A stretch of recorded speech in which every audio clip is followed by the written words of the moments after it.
up, Hellraisers, and welcome back to yet again another movie review. Welcome to Insidious, The Red Door, 2023. No thanks.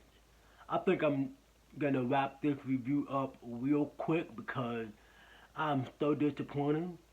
But before we dive into all the good, the bad, and the ugly, let me give you a little bit of plot of what this movie is about. This movie tells a story about the Lambert family coming back to take on the lipstick face demon again. But before they even get to that point, they have to fill in the missing gap of their memory being wiped from the Insidious Chapter 2. That's your plot. So to kick things off with my first pro, I would have to say Patrick Wilson acting and his director debut, okay? He decided that he not only wanted to act in the film, but he also wanted to take on the directing style. And I would say his directing style is different. You know, it almost kind of feels like what James would bring, what Lee Rennell would bring. I do like what he brings to the table. He has some very creativity, I will give him that. He also has some very interesting shots regard of how he shoots some of his scenes, where it does kind of ties into the cinematography. The atmosphere is a little great. It kind of has like that little dark, gothic, gritty look. I do like that. He does such a fantastic job. It does feel like a fucking Insidious film. I give him that. Regarding his performance, he does such a fantastic job. He looks a lot more older this time around, I will be completely honest. However, we're going to touch on something into the cons, but his performance, his directing style is fucking great. I love that. Going down to the next pro will have to be this family. I do like to see this family back together again. And I will be completely honest with you, the amount of time that we do get with the family, I wouldn't say interested, but I see what they did, okay? They were trying to put a smile on the fans' faces, you know, seeing this family back together, but the chemistry wasn't quite there. My final pro, yes, final pro. My final pro would have to be, I do like this whole father and son chemistry between Josh and Dalton. The father and the son. I do like that. You know, this basically what the whole movie focused on, them two, because of their memory being wiped from the second film. And so, this time around, they got the chemistry. Dalton is much more older, well, he is older.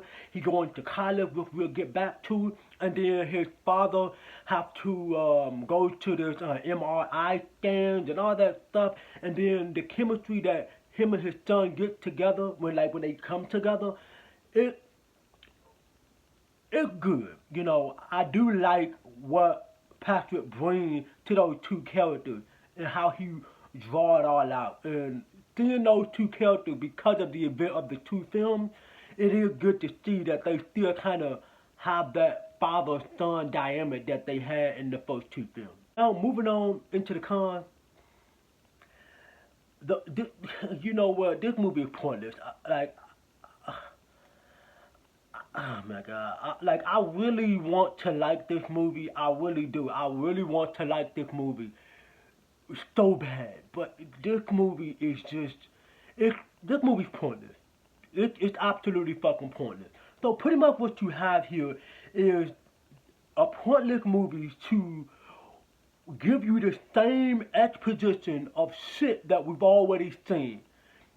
This movie feels like it literally just piggybacked off the first two films just to set up expositions of shit that you don't care about, which we'll get into a further detail with what I mean by exposition. But this movie just feels pointless. It just feels like they just set shit up because of the success of the first two Insidious films, just so we can get here. And once again, like I said before, I said again, it's pointless. It leads nowhere. And you're gonna see what I mean leads nowhere further down. But this movie goes nowhere. And another con for me would have to be Rose. And then Rose and then the other two kids. I fucking forgot their fucking name. I'm so furious and disappointed with this film. But how the fuck you fucked up Rose? Once again, her performance is great.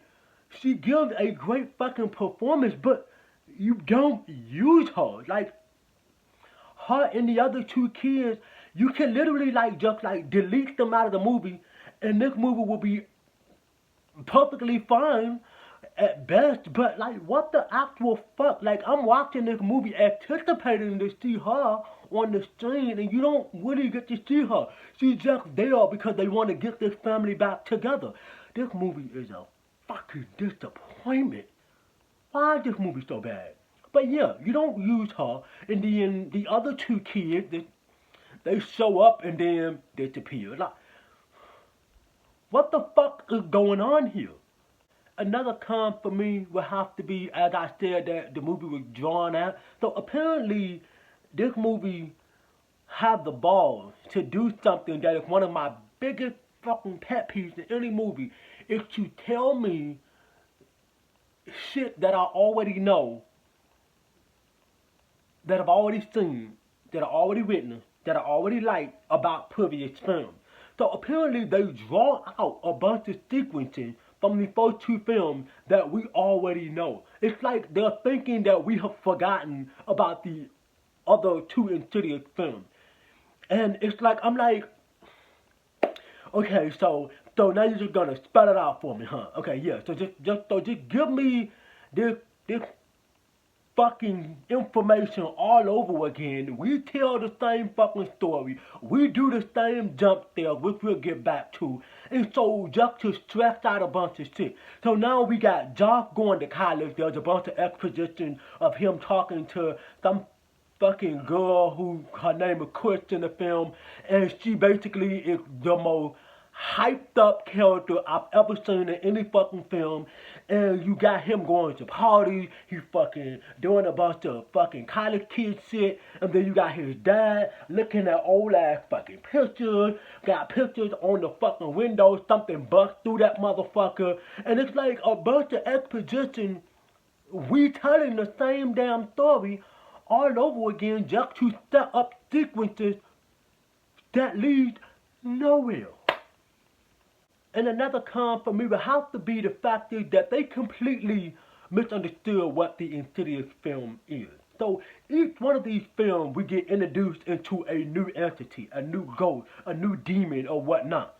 In this film, it's just the lipstick-faced demon all over again. He's back. So now the lipstick-faced demon wants to take Josh down, and the father has to go and save Josh again. So it's just a retread of the first two films. Patrick Wilson, James Lee Ronell, what the fuck are y'all doing here? It's the same shit. Then with the time that you do get with the lipstick-faced demon, it's the same shit that you already seen him do. For example, remember the scene when Josh was sitting in the chair and his mom is telling him about what she saw in Josh's room when he was asleep, and then the lipstick-faced demon pop up behind Josh? Yeah, they just did it again, but this time they did it to Dalton. They did it to the son. I'm finna move on. Here we go, back to the jump scare. So the jump scares are supposed to be the biggest money-making shot of these films. Well, unfortunately, with the last two installments that we got, with the last key and this one, the jump scares are in the con. So pretty much what we have here is a bunch of sequences that you can clearly tell that something is about to happen.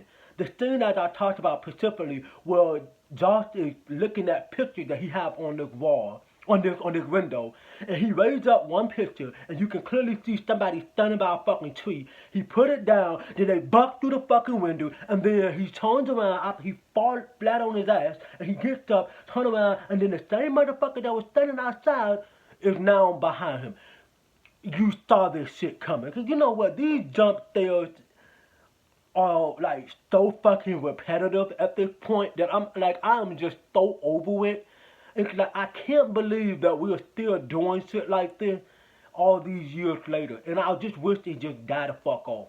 Another con for me would have to be, so there is a scene in this movie where you have Josh and Dalton texting each other, and we have already been established with these characters from the first two films. We have grown a connection with these characters. And so there's a scene in this film where they are texting, and you get to see the text messages pop up in real time. We have been established with these characters. Why give them a texting scene when we know about these characters? Put them together. Let them come in contact because the chemistry of them is great. But why put them in a shit where you see texting? It's just so odd and weird to me that they would do that. And it frustrates me to just see texting like that with established characters that we know about. And my final con will have to be no Elise. I mean, now they do find a way to input her into this movie. I do like that, but you know what? After seeing her in 4 films straight, you kind of wish that they would have put Elise in this film because she became the main character of this entire franchise, of this story, and not to have her there. Movie kind of feel a little boring without her. And yes, this movie is fucking boring because it's drawn out with a bunch of bullshit that don't happen. And to not have Lindsay as Elise in this film just feel a bit fucking repetitive. So yeah. Anyway, Hellraiser, my overall thought is that Insidious the last, I mean, not the last door, the red door. It's a missed opportunity. It's, I wanted to love and like this movie. I wanted to take something from it, and I just couldn't take nothing from it. I just couldn't do it. Damn, this movie gets a fucking. I have to give this movie a D minus. It was mid at best. I would give them that. But anyway, that's pretty much gonna wrap up your fucking review for the Red Door. Make sure you consider dropping a like on the video, subscribe to the channel, and turn on that fucking bell notification. So that way when I drop another lit video for the channel, you'll be the first ones to get it. And I hope to catch you here in my next video. Remember, stay creepy, stay spooky, and I'll see you in the next one.